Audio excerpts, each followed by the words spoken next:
আল্লাহ তাআলা কি জবাব দিয়েছেন? যে আমার অমুক বান্দা ক্ষুধার্ত ছিল, তাকে যদি তুমি খাইতে দিতে তাহলে তুমি সেখানে আমাকেই পেতে। তার মানে আমাকেই সেটা খাবার দেওয়া হতো।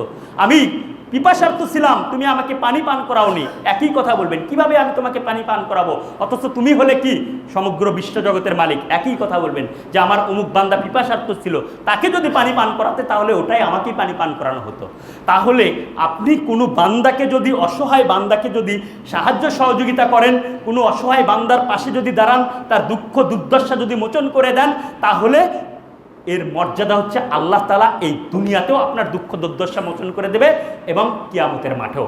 আমরা হাদিস পাই সহিহ বুখারী মুসলিমের, রাসূল সাল্লাল্লাহু আলাইহি সাল্লাম বলছেন, মান নাফাসা আন মুমিনিন কুরবাতাম মিন কুরাবিদ দুনিয়া নাফাসাল্লাহু আনহু কুরবাতাম মিন কুরাবি ইয়াউমিল কিয়ামা।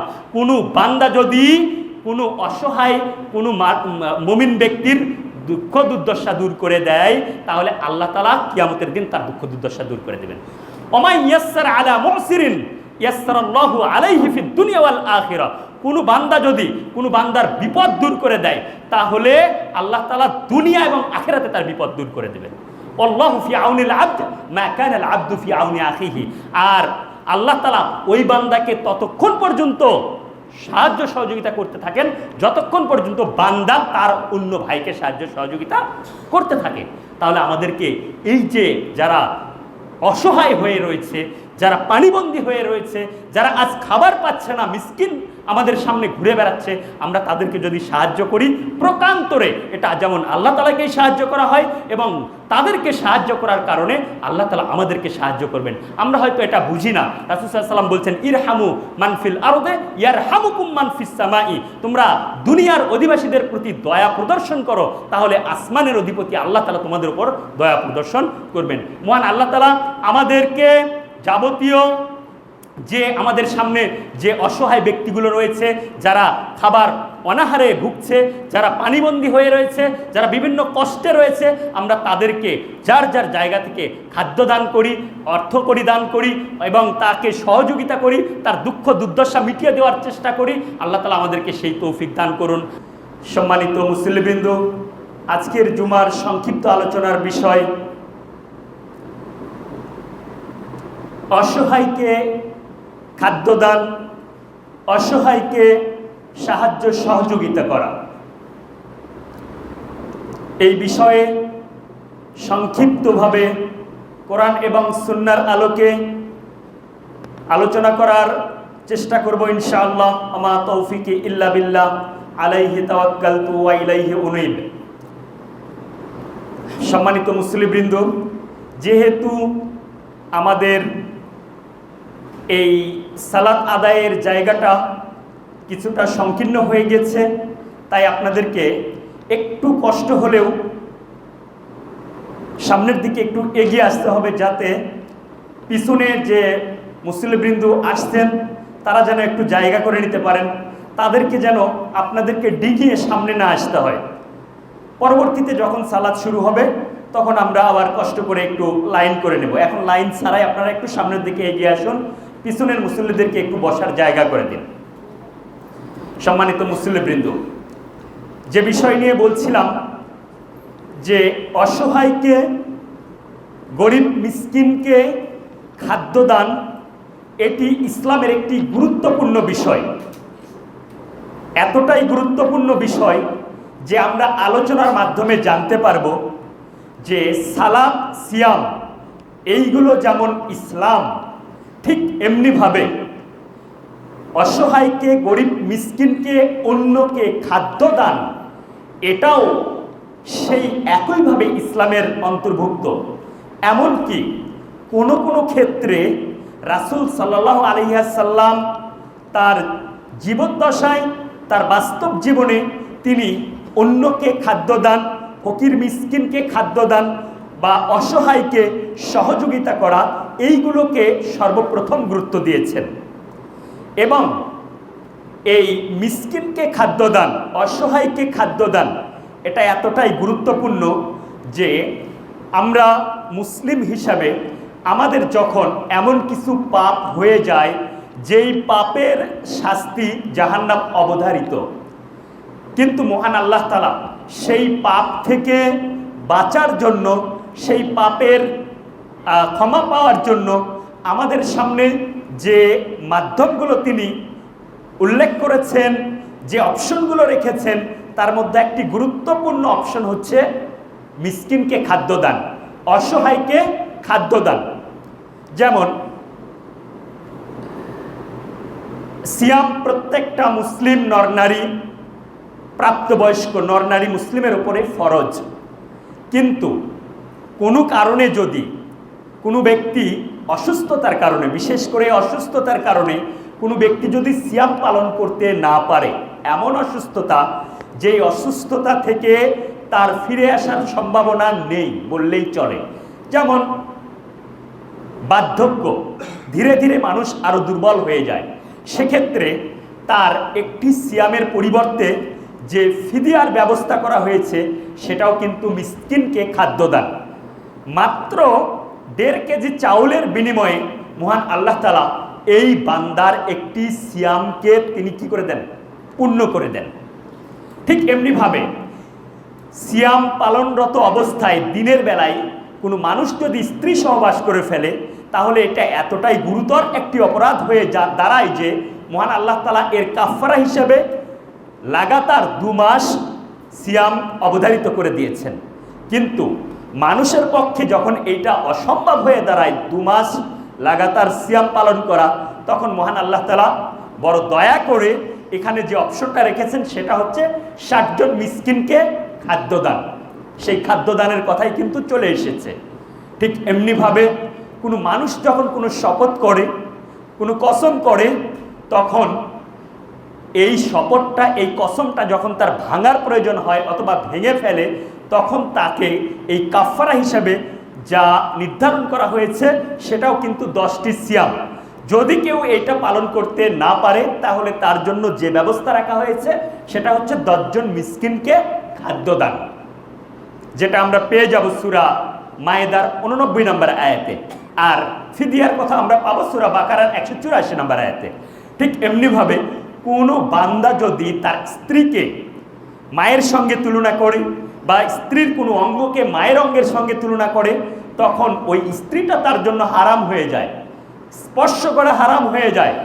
কিন্তু মহান আল্লাহ তাআলা এই স্ত্রীকে হালাল করে নেওয়ার জন্য যে কাফারাটা রেখেছেন, সেটাও ওই যে দিনের বেলা সিয়ামরত অবস্থায় স্ত্রী সহবাসের মতোই 2 মাস লাগাতার সিয়াম পালন। যদি এইটাতে কেউ না পারে, তাহলে তার জন্য অপশন হিসেবে আছে 60 জন মিসকিনকে খাদ্যদান। আমি যে বিষয়টা বলতে চাচ্ছিলাম সেটা হচ্ছে মিসকিনকে খাদ্যদান, অসহায় মানুষকে খাদ্যদান, অসহায় মানুষকে সাহায্য করা, এটা কিন্তু খুবই গুরুত্বপূর্ণ ইসলামের একটি বিষয়। এবং আমরা এতটাই গুরুত্বপূর্ণ যে রাসূল সাল্লাল্লাহু আলাইহি সাল্লামের বাস্তব জীবন থেকেও আমরা সেটা পেয়ে যাই, যে রাসূল সাল্লাল্লাহু আলাইহি সাল্লাম আপনার বাল্যকাল থেকে, কিশোর বয়স থেকে তিনি কিন্তু অসহায়ের প্রতি কিভাবে সাহায্য করা যায়, কিভাবে অসহায় ব্যক্তিকে আপনার সাহায্য করা যায়, তিনি কিন্তু সেটা নিয়েই ভাবতেন। আমরা চলে যাই সেই হিলফুল ফুজুল নামক যে সংগঠনটি তিনি গঠন করেছিলেন কিশোর বয়সে, সেখানেও আমরা দেখতে পাই যে এই সংগঠনটি গঠন করার কারণটা কি ছিল। ফিজার যুদ্ধে বিভীষিকাময় যে অবস্থাটা ছিল, সেখানে দেখা যাচ্ছে রক্তপাত, হানাহানি এতটাই বেড়ে গিয়েছিল যে মানুষ এতটা অসহায় হয়ে পড়েছিল যে সেই অসহায় মানুষগুলোকে সাহায্য করার জন্য, আর্তের সেবা করার জন্য, অত্যাচারিতকে সাহায্য করার জন্য, অত্যাচারের আপনার প্রতিরোধ গড়ে তোলার জন্য তিনি কিন্তু এই সংগঠনটা গড়ে তুলেছিলেন, যে অসহায় মানুষকে কিভাবে সাহায্য করা যায়। আর অসহায় মানুষকে সাহায্যের প্রথম স্তর হচ্ছে তার মুখে খাবার তুলে দেওয়া। যখনই কোনো মানুষ অসহায় হয়ে পড়ে, তখন তার জন্য বেঁচে থাকাটাই জরুরি হয়ে পড়ে, আর বেঁচে থাকার জন্য তার খাবারের প্রয়োজন হয়। এই কথাটাই এখানে আমরা বুঝতে পারি যে রাসূল সাল্লাল্লাহু আলাইহি সাল্লাম কিশোর বয়সে তিনি এটা করেছেন। এরপর যখন তিনি নবুয়ত প্রাপ্ত হলেন, নবুয়ত প্রাপ্ত সর্বপ্রথম যেদিন তার কাছে জিবরাইল আলাইহিস সালাম ওহী নিয়ে আসলেন, তখন তিনি ভয় পেয়ে গেলেন। এবং ভয় পেয়ে যখন খাদিজা রাদিয়াল্লাহু আনহার নিকটে এসে তিনি তার বৃত্তান্তগুলো বলছেন, তখন কিন্তু খাদিজা রাদিয়াল্লাহু আনহা সেটাই স্মরণ করে দিয়েছেন তাকে। কি সেটা? যে কাল্লা, কখনো নয়, ওয়াল্লাহি, নিশ্চয়, আল্লাহর কসম, মা ইউখজিকাল্লাহু আবাদান, আল্লাহ তাআলা আপনাকে অপদস্থ, লাঞ্ছিত করবেন না। তো কেন করবেন না? তিনি খাদিজা রাদিয়াল্লাহু আনহা এখানে যা কিছু উল্লেখ করেছেন সেখানেও কিন্তু দেখা যায় যে খাদ্যের বিষয় রয়েছে। সেটা কি? ইন্নাকা লাতাসিলুর রেহাম, কারণ হচ্ছে আপনি আত্মীয়তার সম্পর্ক অটুট রাখেন। এরপর কি বলছেন? আপনি মেহমানদেরকে মেহমানদারি করান, আপনি দুস্থ মানুষকে সহযোগিতা করেন, আপনি অসহায় মানুষকে সাহায্য করেন। এইগুলো ছিল রাসূল সাল্লাল্লাহু আলাইহি সাল্লামের বৈশিষ্ট্য, যেটা খাদিজা রাদিয়াল্লাহু আনহা উল্লেখ করেছেন। এই সব কারণে আল্লাহ তাআলা আপনাকে অপদস্থ করবেন না।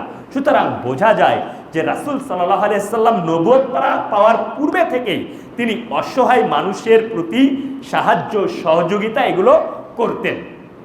এরপর দেখেন যে রাসূল সাল্লাল্লাহু আলাইহি ওয়াসাল্লাম যখন মদিনায় হিজরত করলেন, মদিনায় হিজরত করার সময় আমরা আব্দুল্লাহ ইবনে সালাম রাদিয়াল্লাহু আনহু তার ইসলাম গ্রহণের ঘটনাটা আমরা পাই যে আব্দুল্লাহ ইবনে সালাম রাদিয়াল্লাহু আনহু তিনি ছিলেন, সর্বপ্রথম তিনি ছিলেন একজন ইহুদি আলেম।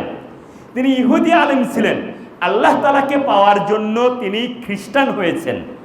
ঠিক আল্লাহ তাআলাকে পাওয়ার জন্যই তিনি খ্রিস্টান থেকে আবার মুসলিম হয়েছেন।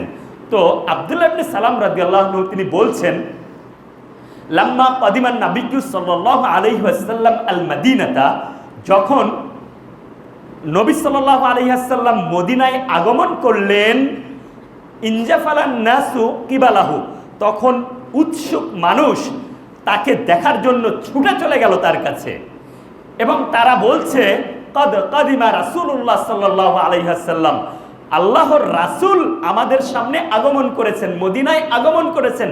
তারা এটা বলতে লাগলো। তখন আব্দুল্লাহ ইবনে সালাম রাদিয়াল্লাহু আনহু বলছেন, ফাজিতু ফিন নাসি লিআনজুরা, তখন আমিও মানুষের মধ্যে তাকে দেখার জন্য, আমিও মানুষের মধ্যে তাকে দেখার জন্য আসলাম। ফালাম্মা তাবায়্যানতু ওয়াজহাহু, এরপর আমি যখন তাকে খুব বিশ্লেষণ করে, খুব গভীরভাবে মনোযোগের সহিত আমি যখন তার চেহারা মোবারক দেখলাম, আরাফতু আন্না ওয়াজহাহু লাইসা বিওয়াজহি কাজ্জাবিন, তখন আমি দেখলাম যে এই মুখটা কখনোই কোনো মিথ্যুকের মুখ হতে পারে না। অর্থাৎ তিনি যে নিজেকে রাসূল বলে দাবি করছেন, এইটা কোনো মিথ্যুক রাসূল নয়। তার চেহারা মোবারক দেখেই আমি এটা বুঝতে পেরেছি। তাহলে রাসূল সাল্লাল্লাহু আলাইহি ওয়াসাল্লামের চেহারার মধ্যেও এমন কিছু ফুটে উঠেছিল যা দেখে মানুষ বুঝতে পেরেছিল যে ইনি হলেন সত্যি নবী। তো এরপর তিনি বলছেন যে ফাকানা আউওয়ালা শাইইন সামিআতুহু তাকাল্লামা আন ক্বালা, এরপর আমি সর্বপ্রথম তার মুখ থেকে যেই কথাগুলো শুনছিলাম, অর্থাৎ মদিনায় এসেই সর্বপ্রথম রাসূল সাল্লাল্লাহু আলাইহি ওয়াসাল্লাম তার মুখ দিয়ে যে কথাগুলো বের করেছে সেগুলো কি? তিনি বলছেন, ইয়া আইয়ুহান নাস, হে মানব সকল, আফসুস সালাম, তোমরা সালামের প্রসার ঘটাও, তোমরা সালামের প্রসার ঘটাও, ওয়াতুতঈমুত তুআম, এবং পরস্পরকে খাদ্য দেও, অন্যকে খাবার খাওয়াও। তাহলে রাসূল সাল্লাল্লাহু আলাইহি ওয়াসাল্লামের প্রথম কথা কি ছিল? পরস্পর সালামের প্রসার ঘটাও। 2, তুতঈমুত তুআম, অন্যকে খাদ্য খাওয়াও, খাবার দাও। 3, ওয়াসিলুল আরহাম, এবং রক্তের সম্পর্ক, রক্তের যে বন্ধন এটাকে অটুট রাখো। 4, ওয়াসাল্লু বিল্লাইলি ওয়ান নাসু নিয়াম, আর মানুষ যখন রাতে ঘুমিয়ে থাকে তখন তোমরা সালাত আদায় করো, অর্থাৎ তাহাজ্জুদের সালাতের দিকে ইঙ্গিত করেছেন। আর এর ফলাফল কি বলছে? ওয়াতাদখুলুল জান্নাতা বিসালাম, এই কাজগুলো করো এবং জান্নাতে প্রবেশ করো নিরাপত্তার সাথে। নিরাপত্তার সাথে মানে বিনা শাস্তিতে, অথবা এমনটাও কেউ বলেছেন যে বিনা হিসাবে। তাহলে 4টা কাজ রাসূল সাল্লাল্লাহু আলাইহি ওয়াসাল্লাম সর্বপ্রথম করতে বললেন।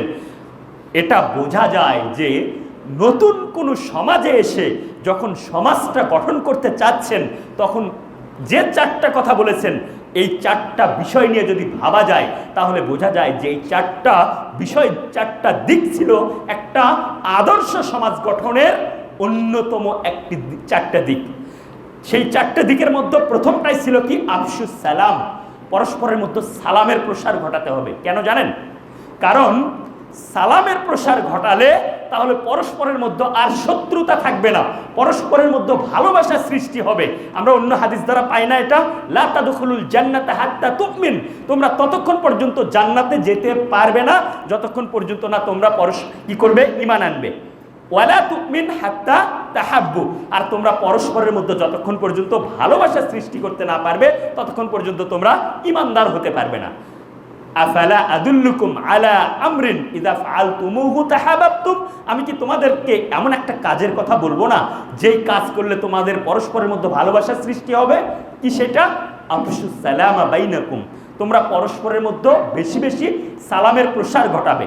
সুতরাং বোঝা যায় যে মানুষের পরস্পরের মধ্যে যদি ভালোবাসা না থাকে তাহলে সে প্রকৃত ঈমানদার নয়, সে ঈমানদার নয়। কেননা ঈমানের শর্ত কি জুড়ে দিলেন এখানে?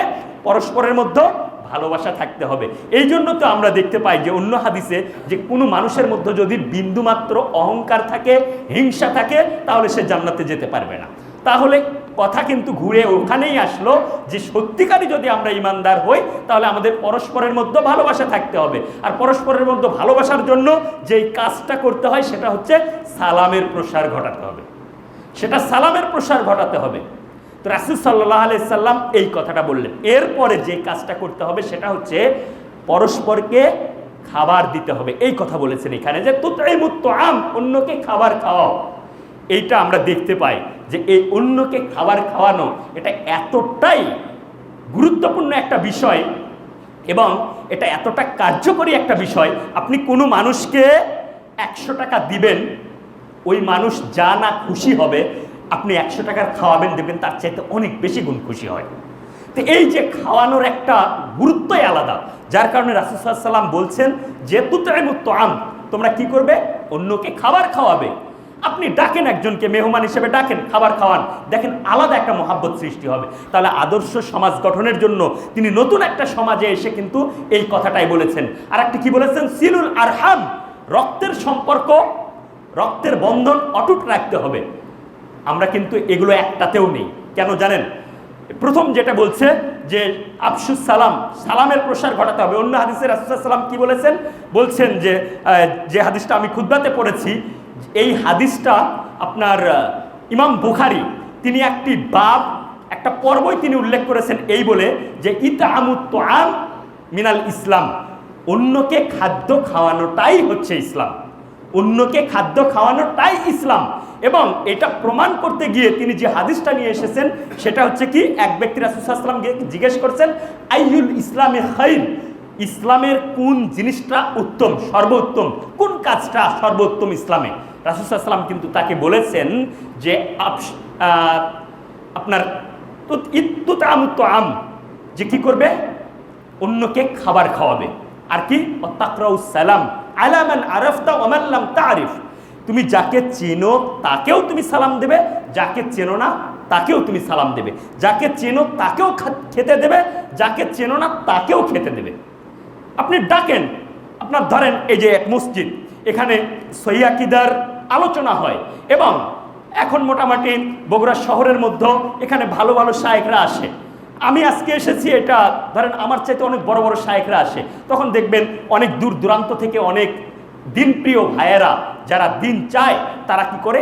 তাদের আলোচনা শোনার জন্য চলে আসেন। আপনি তাদেরকে মেহমান হিসাবে করে নেন, যে দূর থেকে এসেছে সে কোথায় খাবে, আপনি তাকে মেহমান নিয়ে নেন একদিনের জন্য। কিন্তু এখন এমন একটা অবস্থা হয়ে গেছে আমরা এর বিপরীত কাজ করি। সেটা কি? রাসূল সাল্লাল্লাহু আলাইহি ওয়াসাল্লাম যেখানে বললেন যে তুমি যাকে চেনো তাকেও সালাম দেবে আর যাকে চেনো না তাকেও সালাম দেবে, ঠিক খাদ্যের ক্ষেত্রেও তাই বললেন। অথচ আমরা দুটার উল্টা কাজ করি। কি সেটা? স্বার্থ ছাড়া আমরা খাওয়াই না, আর পরিচিত ছাড়া আমরা সালামও দিই না। এই কাজটাই আমরা করি, উল্টা কাজ হয়ে যায়। তো সিলুল আরহাম তিনি বলছেন যে রক্তের বন্ধন অটুট রাখতে হবে। আপনার যারা রক্তের সম্পর্ক যাদের সঙ্গে, আপনার চাচা, আপনার ফুফু, আপনার মামা, আপনার ভাই, এই সমস্ত রক্তের সম্পর্ক যাদের মাঝে রয়েছে, এখন দেখা যায় অধিকাংশই ভাগ বাটোয়ারা নিয়ে তাদের সঙ্গে শত্রুতা সৃষ্টি হয়েছে। অথচ রাসূল সাল্লাল্লাহু আলাইহি ওয়াসাল্লাম এটাকে শুধু সুন্নাত নয়, বরং এটাকে ওয়াজিবের কাতারে বলেছেন যে রক্তের সম্পর্ক অটুট রাখতেই হবে।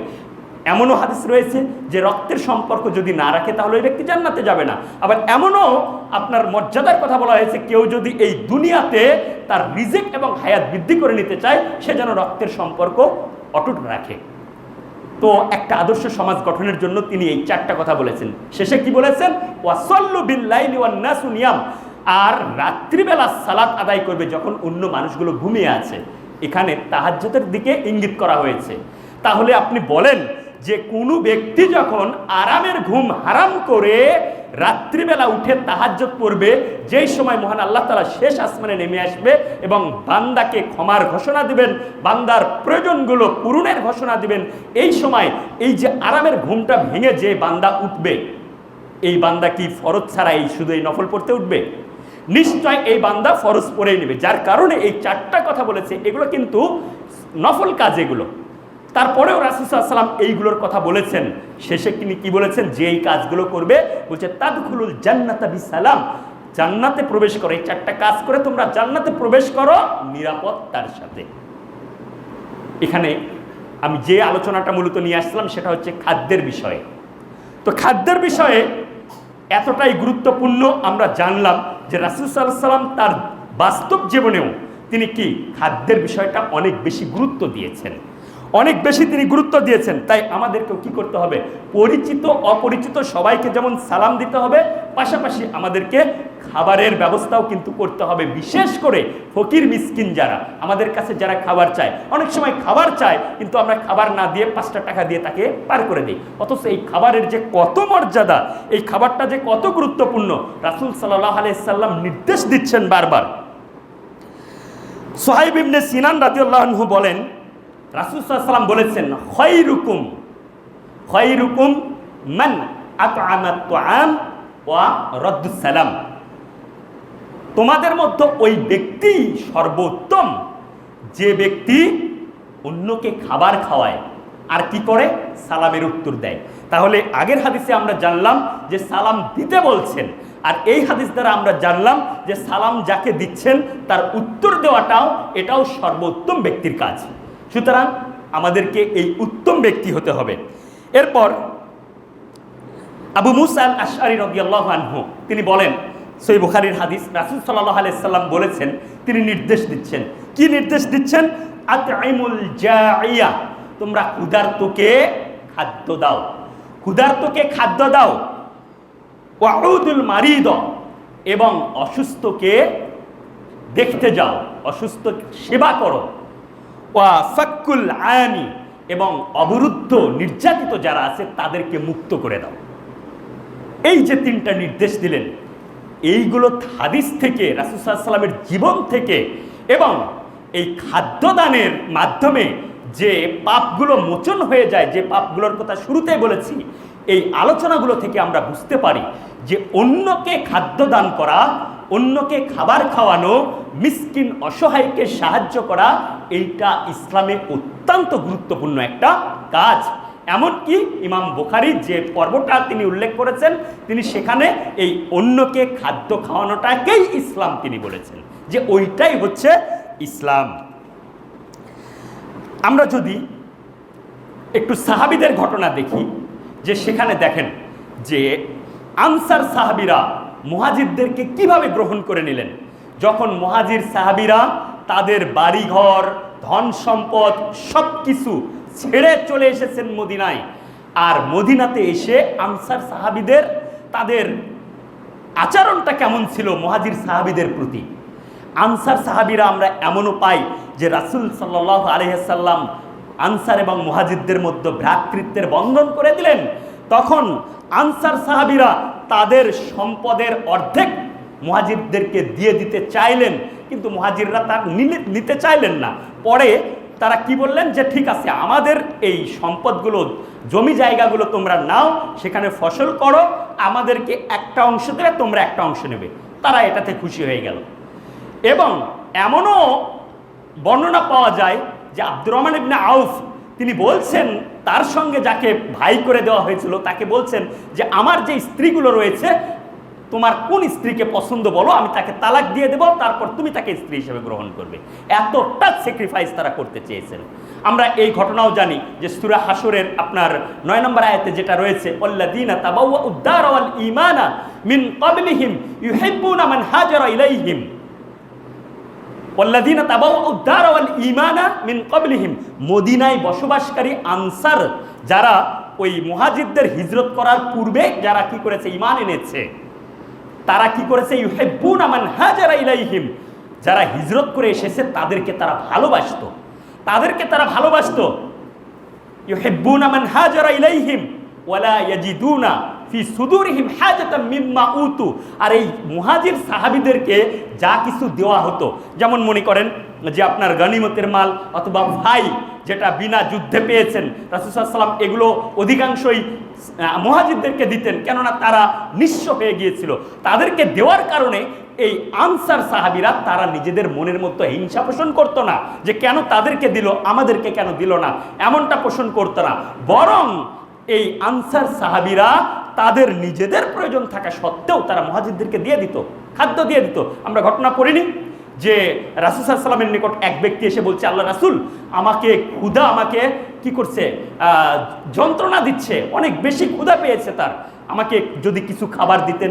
রাসূল সাল্লাল্লাহু আলাইহি ওয়াসাল্লাম কি বললেন, কোনো এক সাহাবীকে বললেন যে আমার স্ত্রীদের নিকটে যাও, কোনো খাবার থাকলে নিয়ে এসে তাকে দাও।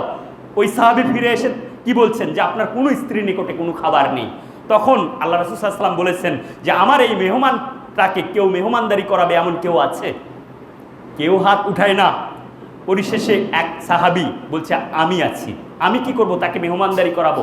আপনি আবার মনে করেন না যে আমাদের মতো তাদের অবস্থা, যে খাবার ঘরে আছে তারপরেও হাত উঠাচ্ছে না, অথবা একটা মেহমানকে বাসায় নিয়ে যাব স্ত্রী খেপে যাবে এই জন্য হাত উঠাচ্ছে না, এমনটা নয়। ওই সাহাবীদের ঘরে কোনো খাবারই নেই, যার কারণে তারা হাত উঠাচ্ছে না। তারপর যেই সাহাবী হাত উঠিয়েছেন ওই সাহাবী যখন মেহমানকে নিয়ে যাচ্ছেন বাসায়, গিয়ে বলছেন তার স্ত্রীকে, আল্লাহর রাসূলের মেহমান, তাকে রাতে খাবার দিতে হবে। স্ত্রী কি বলেছেন, আল্লাহর কসম আমাদের বাচ্চাদের, ছোট ছোট বাচ্চাদের সামান্য পরিমাণ খাবার ছাড়া কোনো খাবার ঘরে নেই। তখন তিনি বললেন বাচ্চাদেরকে না খাওয়ায় ঘুমিয়ে দাও এবং মেহমানকে সেই খাবারটা দাও, আর খাবারটা যখন দিবে তখন বাতিটা নিভিয়ে দিবে। কেন? যেন মেহমান মনে করে যে আমরাও তার সঙ্গে খাচ্ছি। যদি এটা না হয় তাহলে হয়তো মেহমান খেতে চাইবে না। তো সেই একই পদ্ধতি করা হলো। ফলে আল্লাহ তাআলা তাদের এই অবস্থা দেখে, এই আচরণ দেখে তিনি খুশি হয়ে গেছেন, তিনি হেসে ফেলেছেন। পরদিন যখন আল্লাহ রাসূলের সঙ্গে সেই সাহাবীর দেখা, তখন আল্লাহ রাসূল বলছে কি এমন করেছো তোমরা যে আল্লাহ তাআলা হেসে ফেলেছেন তোমাদের অবস্থা দেখে। আপনি চিন্তা করেন খাবারের সঙ্গে স্বয়ং আল্লাহ তাআলার সম্পর্ক। আমি আলোচনার মাধ্যমে আরও বলবো আপনাকে বিষয়টা, যে অন্যকে সাহায্য করা, অন্যকে খাবার খাওয়ানো, এটা মূলত আল্লাহ তাআলাকেই সাহায্য করা হয়, এটা মূলত আল্লাহ তাআলাকেই খাওয়ানো হয়। এটা আমরা আলোচনার মাধ্যমে জানতে পারবো। কোরআন এবং হাদিস থেকে যে আলোচনাগুলো পাবো তাতে আমরা জানতে পারবো। তাহলে চিন্তা করে দেখেন আমরা কেন সেই আনসারি সাহাবীদের বৈশিষ্ট্যগুলো আমাদের মধ্যে আনতে পারি না। আমরা অন্যদেরকে খাবার খাওয়াই না কেন? অনেক সময় খাবার আছে কিন্তু বাসায় নিয়ে যেতেই আমি ঝামেলা মনে করি, অথবা আমার স্ত্রী এমন যে একটা মেহমান নিয়ে গেলে সে হয়তো কি করবে, সে হয়তো রাগ করে বসবে, এই জন্য আমরা নিয়ে যাই না। এটা কখনোই ঠিক নয়। তাহলে এই যে অন্যকে খাবার খাওয়ানো, মিসকিনকে খাবার খাওয়ানো, এটা এর ফজিলত কত জানেন?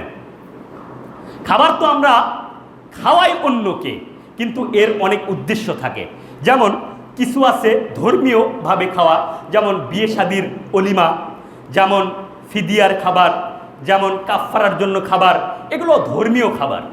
এরপর কিছু আছে ব্যক্তিগত, যেমন আমার পরিবারের স্ত্রী সন্তানদেরকে খাওয়ায়, বাবা মাকে খাওয়ায়, তারপর বন্ধু বান্ধব আত্মীয় স্বজন পাড়া প্রতিবেশীকে দাওয়াত করে খাওয়ায়, এগুলো ব্যক্তিগত। এগুলো আবার কিছু আছে ধর্মের নামে চলে কিন্তু ওটা ধর্ম নয়। যেমন আপনার হচ্ছে ওই মানুষ মারা গেলে 7 দিনের দিন বা 40 দিনের দিন গরু জবাই করে দাওয়াত করে খাওয়াচ্ছে, অথবা আপনার জন্মদিন মৃত্যুদিন পালন করছে রাসূল সাল্লাল্লাহু আলাইহি ওয়াসাল্লামের, যে শবে বরাত, তারপরে আপনার শবে মিরাজ, এরপরে হচ্ছে আপনার ঈদে মিলাদুন্নবী, এই সমস্ত অনুষ্ঠানে খাবার খাওয়ানো হচ্ছে। এগুলো ধর্মের নামে তো খাওয়ানো হয় কিন্তু এগুলো ধর্ম নয়। আবার কিছু খাবার আছে যেগুলো হচ্ছে আপনার রাজনৈতিক উদ্দেশ্যে খাওয়ায়। যেমন নেতা করে কি তার অনুসারীদেরকে খাওয়ায়, কেন? অনুসারীদেরকে তার অনুগত করে নেওয়ার জন্য। আবার অনুসারীরা অনেক সময় নেতাকে খাওয়ায়, কেন? তার ইমেজটা ঠিক রাখার জন্য। আবার দেখা যায় যে ওই নেতার জন্মদিন, ওই নেতার মৃত্যুদিন, অথবা ওই নেতা কবে বিদেশ থেকে দেশে আপনার প্রত্যাবর্তন করেছে, কবে জেল খেটেছে, কবে আপনার ওই আপনার ক্ষমতা পেয়েছে, এইরকম এক একটা দিন যায় আর ওর এক একটা দিবস বাড়ে, আর এই দিবসগুলোতে কাঙ্গালি ভোজ দিয়ে দিচ্ছে। তো এইগুলো হচ্ছে খাবার। তো রাসূল মহান আল্লাহ তাআলা আমাদেরকে, রাসূল সাল্লাল্লাহু আলাইহি ওয়াসাল্লাম মহান আল্লাহ তাআলা যে খাবারগুলোর কথা বলেছেন, এইগুলো নিঃস্বার্থে মহান আল্লাহ তাআলাকে ভালোবেসে মহান আল্লাহ তাআলার সন্তুষ্টির উদ্দেশ্যে যখন আমরা কোনো প্রকারের বিনিময় ছাড়া, প্রতিদান ছাড়া, দুনিয়াবি প্রতিদান ছাড়া যখন আমরা কাউকে খাওয়াবো, সেই খাওয়ানোর যে প্রতিদান, সেই খাওয়ানোর যে ফজিলত, সেই খাওয়ানোর যে মর্যাদা, এটা কল্পনা করতে পারবেন না। সূরা আদ-দাহর, সূরা আদ-দাহর যার আরেক নাম সূরা আল ইনসান, এই সূরার 5 নম্বর আয়াত থেকে নিয়ে আপনি দেখবেন 10 নম্বর আয়াত পর্যন্ত, সেখানে যে আলোচনাটা এসেছে সেটা হচ্ছে, কেউ যদি মহান আল্লাহ তাআলার সন্তুষ্টির উদ্দেশ্যে কোনো প্রকারের দুনিয়াবি প্রতিদান ছাড়াই কাউকে খাওয়ায়, তাহলে তার প্রতিদানটা আল্লাহ তাআলা কি দিবেন? তাকে আল্লাহ তাআলা কাল কিয়ামতের মাঠে ঝর্ণার মালিক করে দিবেন। দেখেন কি বলেছেন এখানে, ইন্নাল আবরারা ইয়াশরাবুনা মিন কাসিন কানা মিজাজুহা কাফুরা। সৎপরায়ণ বান্দাগণ তারা কি করবেন?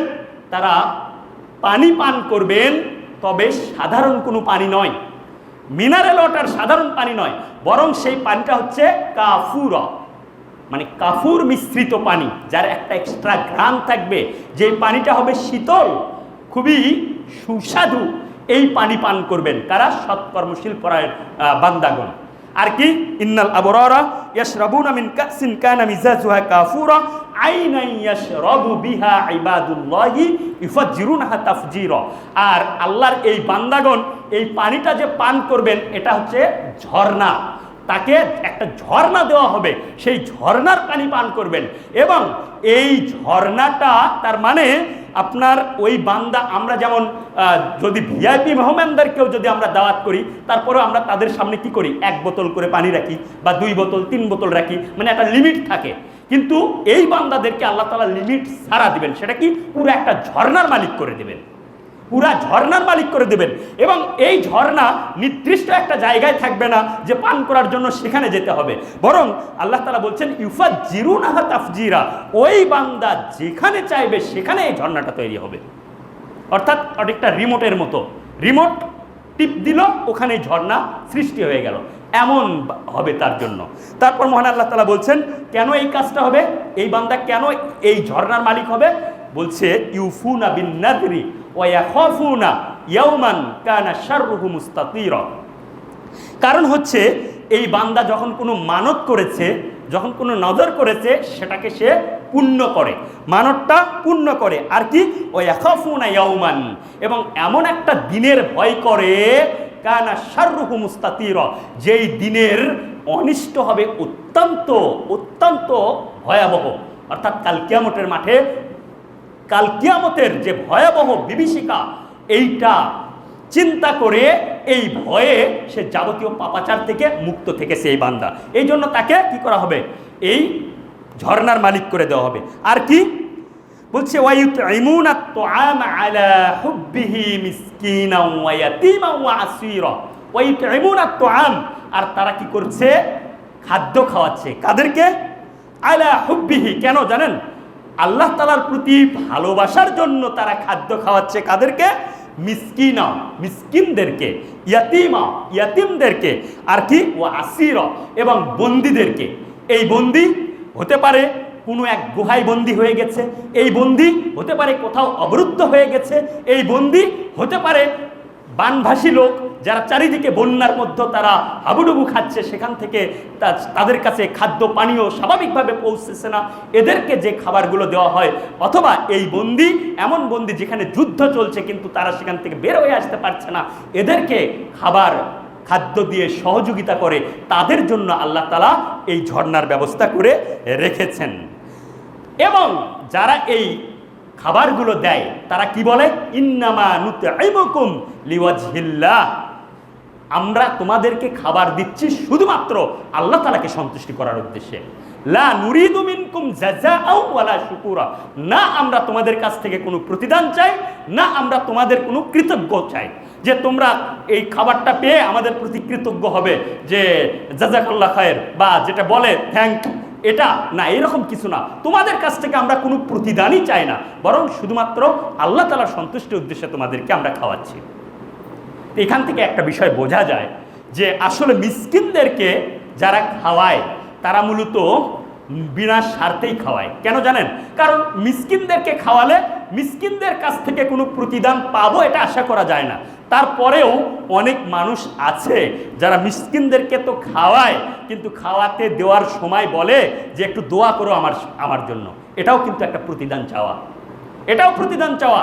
এই যে দোয়া করতে বললেন, এর কারণে আপনার ওই দান কোনো কাজে লাগবে না, এই দানটা কোনো কাজে লাগবে না। অনেক সময় আপনার আলেম ওলামা বা মসজিদের ইমাম সাহেবদেরকে দাওয়াত দেয়, কেন দাওয়াত দিয়ে এই জন্য বলে যে আমি আমার নতুন বাসায় উঠলাম, বা আমার এই ব্যবসাটা নতুনভাবে চালু করলাম, অথবা আমার এই সমস্যা একটু দোয়া করে দেন একটু হুজুর, বলে এটা। এই দান, এই খাবার কোনো কাজে আসবে না। খাবার খাওয়াইতে হবে একমাত্র আল্লাহ তাআলাকে খুশি করার জন্য। প্রতিদান চাইলে আল্লাহ তাআলার নিকটে প্রতিদান চাইতে হবে, সেটা আল্লাহ তাআলা দিয়ে দেবেন। কিন্তু যদি যাদেরকে দিচ্ছি তাদের কাছ থেকে আমরা কোনো প্রতিদান আশা করি, অথবা যদি এমনটাও হয় যে আমি এই যে বানভাসীদের মধ্যে খাবার দিচ্ছি, সহযোগিতা করছি, মানুষ যেন আমাকে দেখে কি করে, আমার প্রশংসা করে যে এই লোক অনেক দান করেছে, এইটা যদি আশা করে কেউ, তাহলে এই দানটা বৃথা চলে যাবে। অন্যকে মিসকিনদেরকে খাবার খাওয়ানোর আরও যে ফজিলতগুলো রয়েছে, এর মধ্যে আমরা পাই যে আবু হুরায়রা রাদিয়াল্লাহু আনহু হইতে বর্ণিত রাসূল সাল্লাল্লাহু আলাইহি ওয়াসাল্লাম বলছেন, আবু হুরায়রা রাদিয়াল্লাহু আনহু হইতে বর্ণিত রাসূল সাল্লাল্লাহু আলাইহি ওয়াসাল্লাম বলছেন যে অন্যকে মিসকিনকে খাদ্য খাওয়ালে 3টা ইবাদতের নেকি একসঙ্গে পাওয়া যায়। 3টা ইবাদতের নেকি কি? সেটা আল্লাহর রাস্তায় জিহাদ করলে যে নেকি পাওয়া যাবে, মিসকিনকে খাদ্য খাওয়ালে সেই নেকি পাওয়া যাবে। আল্লাহর রাস্তায় জিহাদ করলে যে নেকি পাওয়া যাবে, মিসকিনকে খাদ্য খাওয়ালে সেই নেকি পাওয়া যাবে। এটা একটা। 2, রাত্রিবেলা তাহাজ্জুদের সালাত আদায় করলে যে নেকি পাওয়া যাবে, মিসকিনকে খাদ্য খাওয়ালে সেই নেকি পাওয়া যাবে। 3, নিয়মিত সিয়াম পালন করলে যে নেকি পাওয়া যাবে, মিসকিনকে খাবার খাওয়ালে সেই নেকি পাওয়া যাবে। তাহলে এই হাদিসটা বুখারীর হাদিস, যে রাসূল সাল্লাল্লাহু আলাইহি ওয়াসাল্লাম কি বলছেন, 3 ইবাদতের নেকি আপনি মিসকিনকে খাদ্য খাওয়ানোর মাধ্যমেই পেতে পারেন।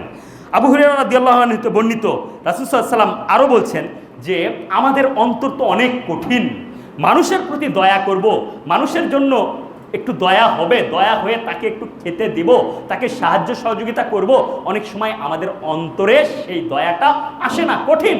সাহাবীদের মধ্যেও এমন ছিল। এক সাহাবী রাসূল সাল্লাল্লাহু আলাইহি ওয়াসাল্লামকে এসে তার অভিযোগ করছে, নিজের নামেই অভিযোগ করছে, হে আল্লাহর রাসূল, আমার অন্তরটা এত কঠিন, আমার অন্তরটা এত কঠিন যে এই অন্তরে দয়া আমি নিয়ে আসতে পারি না। তখন রাসূল সাল্লাল্লাহু আলাইহি ওয়াসাল্লাম তাকে পদ্ধতি শিখিয়ে দিলেন যে তুমি 2টা কাজ করবে, তোমার অন্তর নরম হয়ে যাবে। কি সেই 2টা কাজ? একটা হচ্ছে এতিমের মাথায় হাত বুলাবে, এতিমের মাথায় হাত বুলাবে, তোমার অন্তরটা নরম হয়ে যাবে। আর কি করবে? মিসকিনকে খাওয়াবে, তোমার অন্তরটা নরম হয়ে যাবে। এরপর দেখেন, আব্দুল্লাহ ইবনে আমর রাদিয়াল্লাহু আনহু বলছেন যে রাসূল সাল্লাল্লাহু আলাইহি ওয়াসাল্লাম বলেন, ইন্না ফিল জান্নাতি গুরাফান, জান্নাতের মধ্যে একটা ঘর রয়েছে, ইউরা যাহিরুহা মিন বাতিনিহা ওয়া বাতিনুহা মিন যাহিরিহা, যেই ঘরের বাহির থেকে ভেতরে দেখা যায়, ভেতর থেকে বাহিরে দেখা যায়। এমন একটা ঘর যেই ঘরের ভিতর থেকে বাহির দেখা যায়, বাহির থেকে ভিতর দেখা যায়। তখন রাসূল সাল্লাল্লাহু আলাইহি ওয়াসাল্লামকে জিজ্ঞেস করতে সাহাবীরা, এই ঘরটা কার জন্য? তখন রাসূল সাল্লাল্লাহু আলাইহি ওয়াসাল্লাম বলছেন, আ'আদ্দাহাল্লাহু, আল্লাহ তাআলা এই ঘরকে নির্ধারণ করেছেন, মান আত'আমাত তুআম, যে ব্যক্তি কি করে? অন্যকে খাবার খাওয়ায়। আর কি? মান আত'আমাত তুআম ওয়া আফশুস সালাম, এবং পরস্পরকে সালাম বিনিময় করে। আর কি? ওয়া সাল্লু বিল্লাইলি ওয়ান নাসু নিয়াম, আর মানুষ যখন ঘুমিয়ে থাকে ওই ব্যক্তি তখন তাহাজ্জুদের সালাত আদায় করে। এই তিনটা কাজ যে ব্যক্তি করবে জান্নাতের মধ্যে ওই ঘরটা তার জন্য হবে। তাহলে মানুষকে খাদ্য খাওয়ানোর এত মর্যাদা আমরা জানতে পারছি, যে এত ফজিলত, এত মর্যাদা মানুষকে খাদ্য খাওয়ানোর। আল্লাহ তাআলার দয়া এত বেশি যে শুধু মানুষকে না, আমরা তো আলোচনা করছি মানুষকে খাদ্য খাওয়ানো, আমরা আলোচনা করছি মুসলিম ভাইকে খাদ্য খাওয়ানো, আমরা আলোচনা করছি যারা অসহায় মানুষ তাদেরকে খাদ্য খাওয়ানোর, কিন্তু আল্লাহ তাআলার দয়া এত বেশি যে শুধু মানুষকে নয়, বরং পশু পাখিকেও যদি কোনো বান্দা খাদ্য খাওয়ায়, সহযোগিতা করে অসহায় কোনো পশু পাখি, যে পশু পাখিটা হয়তো নিকৃষ্ট পশু পাখি, তাকেও যদি সাহায্য সহযোগিতা করে, তাহলেও আল্লাহ তাআলা এর বিনিময়ে তাকে জান্নাত দিয়ে দেবেন। আমরা ঘটনা জানি, বনি ইসরায়েলের এক বাগী মহিলা, পতিতা মহিলা, যে মহিলা একটি তৃষ্ণার্ত কুকুরকে পানি পান করানোর বিনিময়ে আল্লাহ তাআলা তাকে জান্নাত দিয়ে দিয়েছেন। ঠিক এমনিভাবে আরও একটি হাদিস বুখারী এবং মুসলিমে রয়েছে, যে হাদিসটা আমরা পাই, সেখানে রাসূল সাল্লাল্লাহু আলাইহি ওয়াসাল্লাম বলছেন, বাইনামা রাজুলুন ইয়ামশি বিতরিকিন, এক ব্যক্তি রাস্তা দিয়ে হাঁটছিল, ইশতাদ্দা আলাইহিল আতাশ, তারপর হাঁটতে হাঁটতে তার অত্যন্ত পিপাসা পাইল, অনেক বেশি পিপাসা পাইল। ফাওয়াজাদা বিরন, তখন সে একটা কূপ পেয়ে গেল। ফানাজালা ফিহা, এরপর সেই ব্যক্তিটা কূপের পানি পান করার জন্য কূপের মধ্যে নেমে গেল। ফাশারিবা, এবং পানি পান করে নিল।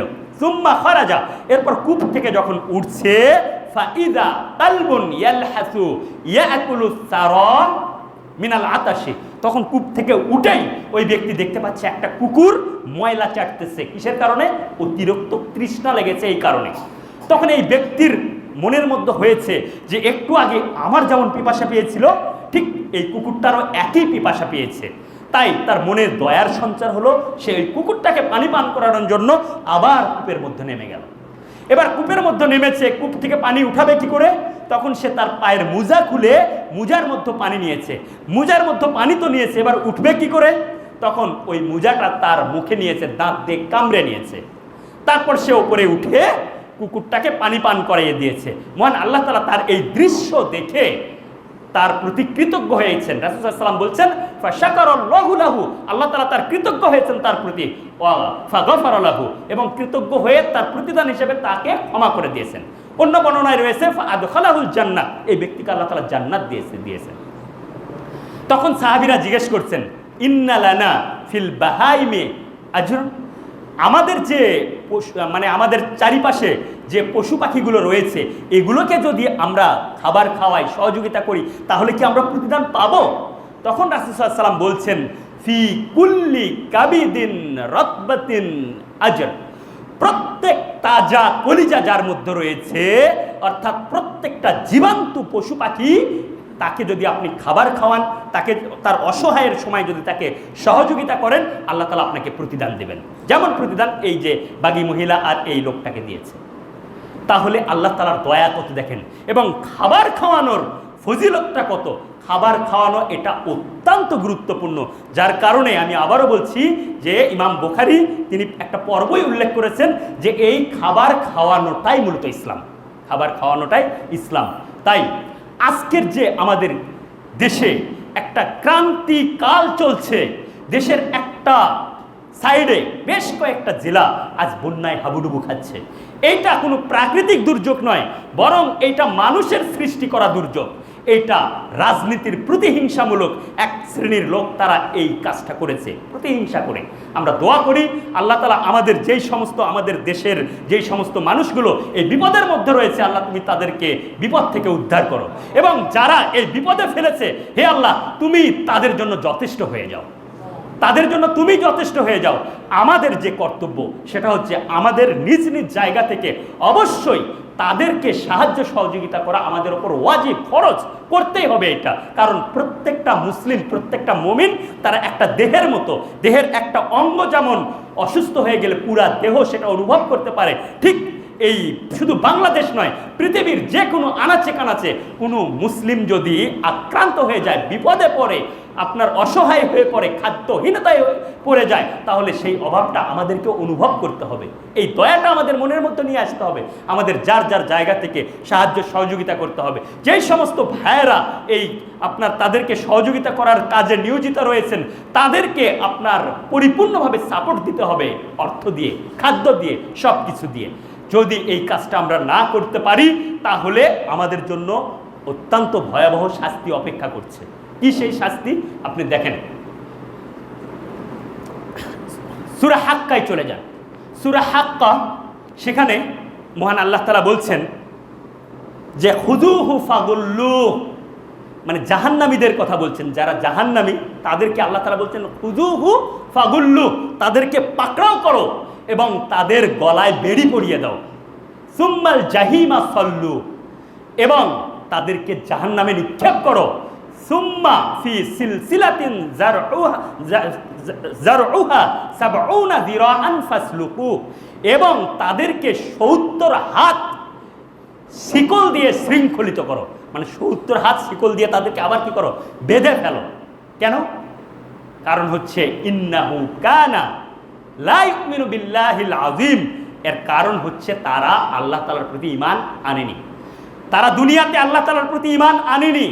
ওয়ালা ইয়াহুদ্দু আলা তুআমিল মিসকিন, এবং মিসকিনদেরকে খাদ্য দানে উৎসাহিত করেনি। নিজেরাও খাদ্য মিসকিনদেরকে দেয়নি। অসহায়, দুর্বল, যারা খাদ্যের মুহতাজ, যারা, তাদেরকে বঞ্চিত করেছে, দেয়নি। এদেরকে এই কারণে এই শাস্তিটা দেওয়া হবে। অথচ অন্যদেরকে খাদ্য দেওয়া, এখন যারা বিপদে আছে, বানবাসী যারা, তারা যেমন পরীক্ষার মধ্যে রয়েছে, আমরাও পরীক্ষার মধ্যে রয়েছি। তারা কি পরীক্ষার মধ্যে রয়েছে? মহান আল্লাহ তাআলা বলছেন ওয়ালানাবলুওয়ান্নাকুম বিশাইইম মিনাল খাউফি ওয়াল জুই ওয়া নাকসিম মিনাল আমওয়ালি ওয়াল আনফুসি ওয়াস সামারাত ওয়া বাশশিরিস সাবিরিন। আল্লাহ তাআলা মুমিনদেরকে পরীক্ষা করে থাকেন। কখনো কিসের মাধ্যমে? কখনো মৃত্যুর মাধ্যমে, অর্থাৎ তার প্রিয়জনকে নিয়ে নেন, কখনো তার ধন সম্পদ কেড়ে নেওয়ার মাধ্যমে, কখনো বা আপনার বিভিন্ন ধরনের বিপদ আপদ দিয়ে তাদেরকে পরীক্ষা করেন। আল্লাহ তাআলা তাদেরকে এভাবে পরীক্ষা করছেন যে তারা ধৈর্য ধারণ করতে পারে কিনা। আমাদের জন্য পরীক্ষা কি?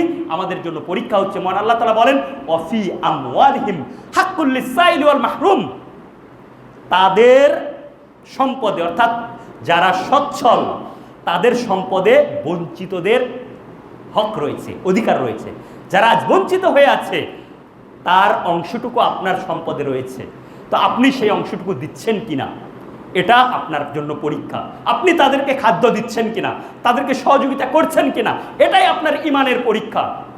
রাসূল সাল্লাল্লাহু আলাইহি সাল্লাম বলছেন ওই ব্যক্তি মুমিনই নয় যে ব্যক্তি নিজে পেট পুরে খায় অথচ তার প্রতিবেশী অনাহারে থাকে। আপনি হয়তো বলছেন যে আপনি মুমিন, কিন্তু আপনার মুখের এই কথা কিন্তু আপনাকে কি করবে না, নাজাত দেবে না, বরং আপনার কাজ দ্বারা আপনাকে এটা প্রমাণ করতে হবে। মহান আল্লাহ তাআলা সূরা মাউনের মধ্যে বলছেন আর আইতাল্লাযী ইউকাযযিবু বিদ্দিন, আপনি কি দেখেননি যারা কি করে? বিচার দিনকে কি করে? মিথ্যা প্রতিপন্ন করে। ফাযালিকাল্লাযী ইয়াদউল ইয়াতীম, যারা ইয়েতিমদের সঙ্গে রূঢ় আচরণ করে, কঠিন আচরণ করে, গলা ধাক্কা দেয়। ওয়ালা ইয়াহুদ্দু আলা তুআমিল মিসকিন, এবং মিসকিনদেরকে খাদ্যদানে উৎসাহিত করে না। এমন মানুষ আমার সমাজে অনেক রয়েছে যারা এতিমদেরকে কি করে? এতিমদের সাথে খুব খারাপ আচরণ করে, তাদেরকে সাহায্য সহযোগিতা করে না। মাথায় হাত দেওয়া তো অনেক দূরের কথা, গলা ধাক্কা দিয়ে বের করে দেয়। আবার মিসকিনদেরকেও খাদ্যদানে সহযোগিতা করে না, অথচ সেই ব্যক্তি বলছে আমি ঈমানদার। আর এই সূরার এই প্রথম 3 আয়াতে আল্লাহ তাআলা কি বললেন? এই কাজ দুটো যে না করে সে কি করে? বিচার দিনকে মিথ্যা প্রতিপন্ন করে। তাহলে আপনার কর্ম দ্বারাই বোঝা যাচ্ছে যে আপনি বিচার দিনকে অস্বীকার করেন।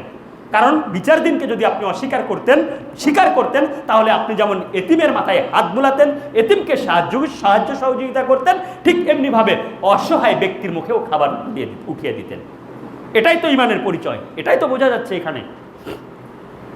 দেখেন আরো কঠিন অবস্থা দেখেন। মহান আল্লাহ তাআলা সূরা মুদ্দাসসির 41 নম্বর আয়াত থেকে বলছেন যে যারা জান্নাতি তারা জাহান্নামীদেরকে প্রশ্ন করবে। আনিল মুজরিমিন, তাদেরকে অপরাধী হিসেবে উল্লেখ করছেন যে আনিল মুজরিমিন, মুজরিমদেরকে তারা প্রশ্ন করবে মা সালাকাকুম ফি সাকার, তোমরা এই জাহান্নামে কেন, তোমরা জাহান্নামে কেন এসেছো, কি কারণে? ক্বালু লাম নাকু মিনাল মুসাল্লিন, তারা বলবে যে আমরা সালাত আদায় করতাম না, আমরা তো নিজেদেরকে মুমিন বলে পরিচয় দিতাম, মুসলিম বলে পরিচয় দিতাম। এখানে কিন্তু আপনার ওই কাফেরদের কথা বলা হয়নি, কারণ কাফেরদের কথা বললে তাহলে আল্লাহ তাআলা বলতেন যে আমরা আল্লাহ তাআলাকে স্বীকার করতাম না। এ কথা বলতে আল্লাহ তাআলাকে স্বীকার করার পর একজন মুসলিমের ওপর সালাত ফরজ হয়ে যায়, তাই কি না?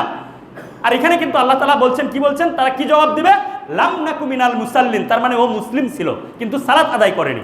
তাহলে মুসলিম হয়েও যারা আমরা সালাত আদায় করি না তাদের জন্য সতর্কবাণী এখানে, যে জাহান্নামীদেরকে জান্নাতীরা প্রশ্ন করছে, কেন তোমরা জাহান্নামে? কি বলছে সে? লাম নাকু মিনাল মুসাল্লিন, আমরা সালাত আদায় করতাম না। ওয়ালাম নাকু নুতআইমুল মিসকিন, আর আমরা মিসকিনদেরকে খাদ্য দিতাম না। অসহায় দুর্বল যারা খাবার খুঁজতেছে তাদেরকে আমরা খাবার দিতাম না।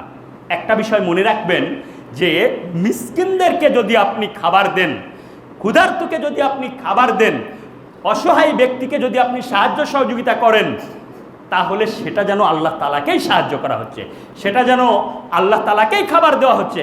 আপনি পিপাসার্তকে পানি পান করাবেন, সেটা যেন আল্লাহ তাআলাকেই পান করানো হচ্ছে। আপনি অসুস্থ ব্যক্তিকে দেখতে যাবেন, এটা যেন আল্লাহ তাআলাকেই দেখতে যাওয়া হচ্ছে। কোথায় পাবো আমরা সেটা? রাসূল সাল্লাল্লাহু আলাইহি সাল্লামের যে হাদিস, এই হাদিস দ্বারাই আমরা বুঝতে পারি। দেখেন কি বলছেন রাসূল সাল্লাল্লাহু আলাইহি সাল্লাম, বলছেন ইন্নাল্লাহা তাবারাকা ওয়া তাআলা ইয়াকুলু ইয়াউমাল কিয়ামাতি, আল্লাহ তাআলা কাল কিয়ামতের মাঠে তিনি বলবেন, মারিতু ফালাম তাউদনি, আমি অসুস্থ ছিলাম তুমি আমাকে দেখতে যাওনি, আমি অসুস্থ ছিলাম তুমি আমাকে দেখতে যাওনি। বান্দা তখন কি বলবে? বান্দা বলবে আনতা রব, বান্দা কি বলবে? ইয়া রব, হে আমার রব, কাইফা আউদুকা ওয়া আনতা রব্বুল আলামিন, আমি কিভাবে তোমাকে দেখতে যাব? তুমি তো হচ্ছে সমগ্র বিশ্বজগতের মালিক, আমি কিভাবে তোমাকে দেখতে যাব? তখন আল্লাহ তাআলা কি বলবেন? যে আমার অমুক বান্দা অসুস্থ ছিল, তুমি তাকে যদি দেখতে যেত তাহলেই তুমি সেখানে আমাকে পেয়ে যেতে। তার মানে অসুস্থ ব্যক্তিকে দেখতে যাওয়া, তার সেবা করা মানে আল্লাহ তাআলাকেই দেখতে যাওয়া, আল্লাহ তাআলারই সেবা করা। এরপর আল্লাহ তাআলা আরো কি বলবেন? বলবেন যে ইস্তাতামতুকা, আমি ক্ষুধার্ত ছিলাম, ফালাম তুতঈমুনি, তুমি আমাকে খাবার দাওনি। আমি ক্ষুধার্ত ছিলাম কিন্তু তুমি আমাকে কি করোনি? খাদ্য দাওনি। তখন ওই বান্দা আবার একই কথা বলবে, ইয়া রব কাইফা উতঈমুকা, আমি কিভাবে তোমাকে খাবার দেবো? ওয়া আনতা রব্বুল আলামিন, অথচ তুমি হলো সমগ্র বিশ্বজগতের মালিক, আমি তোমাকে কিভাবে খাবার দেবো? বরং তুমি আমাদেরকে খাবার দাও। আল্লাহ তাআলা কি জবাব দিয়েছেন? যে আমার অমুক বান্দা ক্ষুধার্ত ছিল, তাকে যদি তুমি খাইতে দিতে তাহলে তুমি সেখানে আমাকেই পেতে, তার মানে আমাকেই সেটা খাবার দেওয়া হতো। আমি পিপাসার্ত ছিলাম, তুমি আমাকে পানি পান করাওনি। একই কথা বলবেন, কিভাবে আমি তোমাকে পানি পান করাবো, অথচ তুমি হলে কি সমগ্র বিশ্বজগতের মালিক? একই কথা বলবেন যে আমার অমুক বান্দা পিপাসার্ত ছিল, তাকে যদি পানি পান করাতে তাহলে ওটাই আমাকেই পানি পান করানো হতো। তাহলে আপনি কোনো বান্দাকে যদি, অসহায় বান্দাকে যদি সাহায্য সহযোগিতা করেন, কোনো অসহায় বান্দার পাশে যদি দাঁড়ান, তার দুঃখ দুর্দশা যদি মোচন করে দেন, তাহলে এর মর্যাদা হচ্ছে আল্লাহ তাআলা এই দুনিয়াতেও আপনার দুঃখ দুর্দশা মোচন করে দেবে এবং কিয়ামতের মাঠেও। আমরা হাদিস পাই সহিহ বুখারী মুসলিমের, রাসূল সাল্লাল্লাহু আলাইহি সাল্লাম বলছেন, মান নাফাসা আন মুমিনিন কুরবাতাম মিন কুরাবিদ দুনিয়া নাফাসাল্লাহু আনহু কুরবাতাম মিন কুরাবি ইয়াউমিল কিয়ামা, কোনো বান্দা যদি কোনো অসহায় কোনো মুমিন ব্যক্তির দুঃখ দুর্দশা দূর করে দেয়, তাহলে আল্লাহ তাআলা কিয়ামতের দিন তার দুঃখ দুর্দশা দূর করে দেবেন। ওমাই ইয়াসসার আলা মুসিরিন ইয়াসসারাল্লাহু আলাইহি ফিদ দুনিয়া ওয়াল আখিরা, কোনো বান্দা যদি কোনো বান্দার বিপদ দূর করে দেয়, তাহলে আল্লাহ তাআলা দুনিয়া এবং আখিরাতে তার বিপদ দূর করে দেবেন। আল্লাহু ফি আউনিল আবদ মা কানা আল আবদু ফি আউনি আখিহি, আর আল্লাহ তাআলা ওই বান্দাকে ততক্ষণ পর্যন্ত সাহায্য সহযোগিতা করতে থাকেন যতক্ষণ পর্যন্ত বান্দা তার অন্য ভাইকে সাহায্য সহযোগিতা করতে থাকে। তাহলে আমাদেরকে এই যে যারা অসহায় হয়ে রয়েছে, যারা পানিবন্দী হয়ে রয়েছে, যারা আজ খাবার পাচ্ছে না, মিসকিন আমাদের সামনে ঘুরে বেড়াচ্ছে, আমরা তাদেরকে যদি সাহায্য করি প্রকান্তরে, এটা যেমন আল্লাহ তাআলাকেই সাহায্য করা হয় এবং তাদেরকে সাহায্য করার কারণে আল্লাহ তাআলা আমাদেরকে সাহায্য করবেন। আমরা হয়তো এটা বুঝি না। রাসূল সাল্লাল্লাহু আলাইহি ওয়াসাল্লাম বলছেন, ইরহামু মান ফিল আরদে ইয়ারহামুকুম মান ফিস সামাই, তোমরা দুনিয়ার অধিবাসীদের প্রতি দয়া প্রদর্শন করো, তাহলে আসমানের অধিপতি আল্লাহ তাআলা তোমাদের উপর দয়া প্রদর্শন করবেন। মহান আল্লাহ তাআলা আমাদেরকে যাবতীয় যে আমাদের সামনে যে অসহায় ব্যক্তিগুলো রয়েছে, যারা খাবার অনাহারে ভুগছে, যারা পানিবন্দী হয়ে রয়েছে, যারা বিভিন্ন কষ্টে রয়েছে, আমরা তাদেরকে যার যার জায়গা থেকে খাদ্য দান করি, অর্থ করি দান করি এবং তাকে সহযোগিতা করি, তার দুঃখ দুর্দশা মিটিয়ে দেওয়ার চেষ্টা করি। আল্লাহ তাআলা আমাদেরকে সেই তৌফিক দান করুন।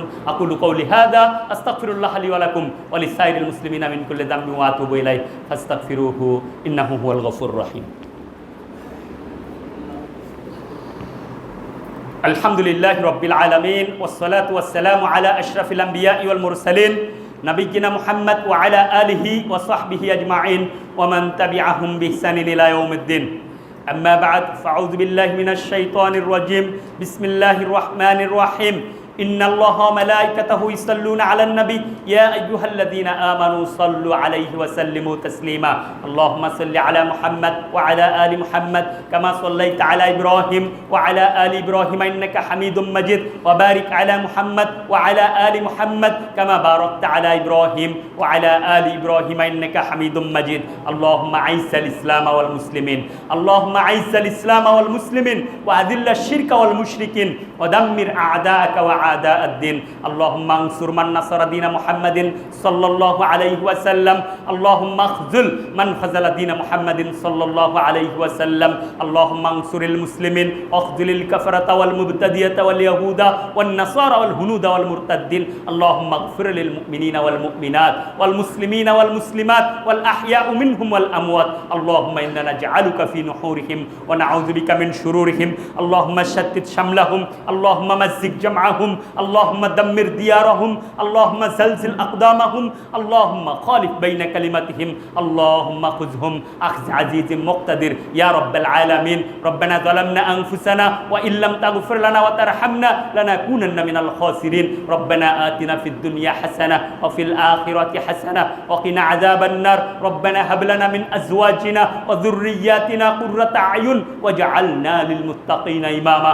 ربنا اصرف عنا عذاب جهنم إن عذابها كان غراما. ربنا إننا سمعنا مناديا ينادي للإيمان أن آمنوا بربكم فآمنا.